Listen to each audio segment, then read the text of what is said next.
Again breaking news చూస్తున్నాం. తెలంగాణ రాష్ట్ర గీతం జయ జయ హే తెలంగాణకు సంగీతం అందించాలని సీఎం రేవంత్ రెడ్డి ప్రముఖ సినీ సంగీత దర్శకుడు కీరవాణిని కోరటం, అలాగే తెలంగాణ గీతానికి పొరుగు రాష్ట్రం వారు సంగీతం అందించడం ఏంటని తెలంగాణ సినీ మ్యూజిషియన్స్ సంఘం తీవ్ర అభ్యంతరం వ్యక్తం చేసిన నేపథ్యంలో సీఎం రేవంత్ కీరవాణి స్టూడియోకి వెళ్లడం చర్చనీయాంశమైంది.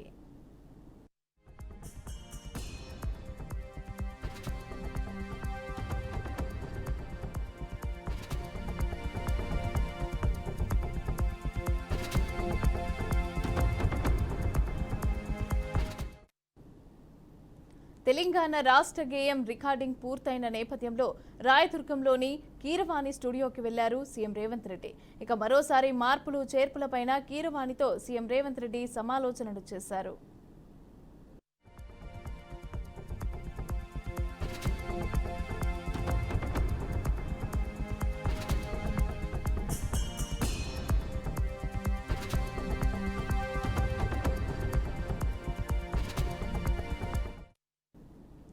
జూన్ 2న తెలంగాణ ఆవిర్భావ దినోత్సవం నేపథ్యంలో ఈ గీతాన్ని కాంగ్రెస్ మాజీ అధ్యక్షురాలు సోనియా గాంధీ చేతుల మీదుగా విడుదల చేయాలని తెలంగాణ ప్రభుత్వం నిర్ణయించింది.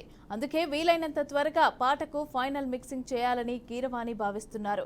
ఇక ఈ పాటను ప్రముఖ ప్రజాకవి అందశ్రీ 2003లోనే రాశారు.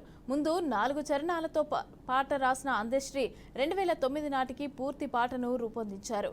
అప్పటి నుంచి తెలంగాణ వ్యాప్తంగా ఈ గీతం విశేష ప్రజాదరణ పొందింది.